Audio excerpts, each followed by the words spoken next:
খেয়াল করো,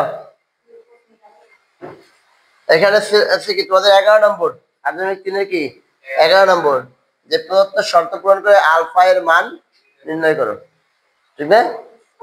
দেখো এখানে বলা হয়েছে কি কট আলফা সমান কি -√3। আর আমাদের দেখো এখানে দুইটা শর্ত, একটা শর্ত দিয়েছে, খেয়াল করো, মনোযোগ সহকারে খেয়াল করো এই অঙ্কগুলো। ঠিক আছে, এখানে এলো এইটার মান কত, মাইনাস, মানে আর হলো যে কি দিচ্ছে দেখো, এই যে দিয়েছে কি 3π/2 এর চেয়ে বড়, 2π এর চেয়ে কি ছোট। তাহলে আমাদের এখানে দেখো, এখানে খেয়াল করো, এখানে কি আছে 3π/2, এটা না, ভালো বুঝো, এই 3π/2 এটা না, তো 3π/2 এর চেয়ে কি আমার মানটা কি হবে, বড়, বড় মানে কি এদিকে, আর 2π মানে ছোট, মানে এখানে মানে কোন চতুর্থ চতুর্ভাগে হবে, কথা বুঝো।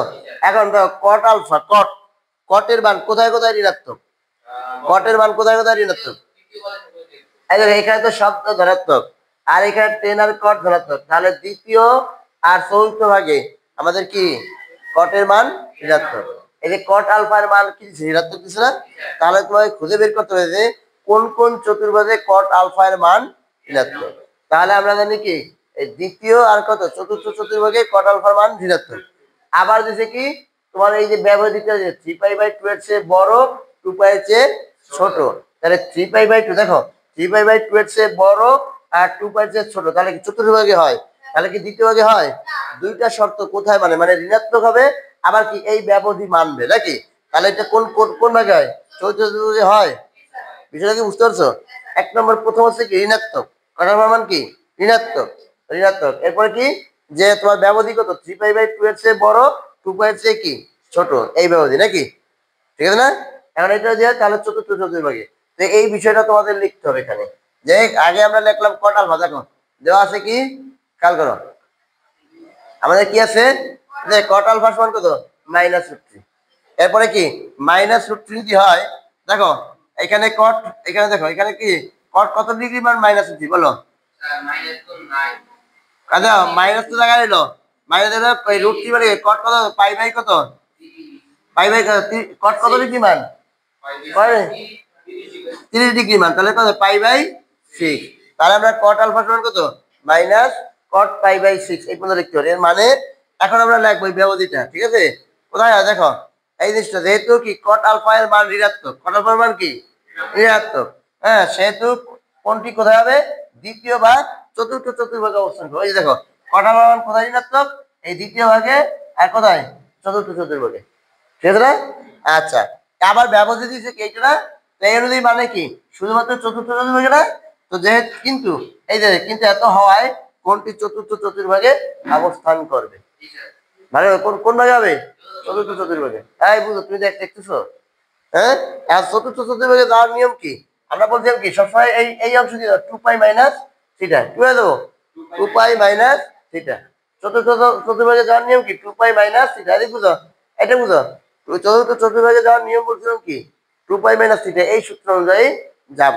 তাহলে আমরা লিখলাম, দেখো এখানে লিখলাম কি কট আলফা, এদিকে খেয়াল করো, কট আলফা সমান কট 2π - π/4, দেখো তো এটা বুঝছো কিনা, দেখো চতুর্থ চতুর্ভাগে কট 2π - কত থিটা, থিটার মান কত π/6, কথা ক্লিয়ার। এই যে থিটা, থিটা এখানে কত আছে π/6। আচ্ছা দেখো এটা কত ভাগে, চতুর্থ চতুর্ভাগে, চতুর্থ চতুর্ভাগে যাওয়ার জন্য আমার সূত্র কি 2π - থিটা, থিটা কি হবে আমার এখানে যেটা দেওয়া থাকবে বা এখানে মানে পড়া আসবে, √3 আর √3 কত π/6, বুঝলি নাই, হ্যাঁ এই যে কট, এই কট রইলো, এই যে এইখানে এই মাইনাস না, এই মাইনাস জন্য কোন করে যাবে, মাইনাস জন্য কোন করে যাবে, হ্যাঁ দেখো খেয়াল করো, এই মাইনাস জন্য কোথায় যাবে, চতুর্থ চতুর্ভাগে, নিয়ম কি 2π - থিটা, থিটা কত π/6, আর এখানে যে মানটা থাকবে এটা লিখবো ওই অনুযায়ী, এটা চতুর্থ চতুর্ভাগে গেছে। যদি আমাদের কি দ্বিতীয় চতুর্ভাগে থাকতো তাহলে কি লিখতাম পাই প্লাস থিটা মানে π/6, তাই তো।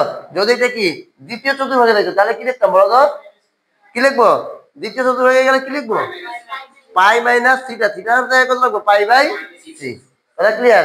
এখন উভয় পক্ষ থেকে কি কট আর কট কাটা না, কট আর কট কাটা থাকে কত আলফা, হ্যাঁ আলফাটা দেখো তাহলে বা কি আলফা সমান কত 2 পাই মাইনাস পাই বাই 6।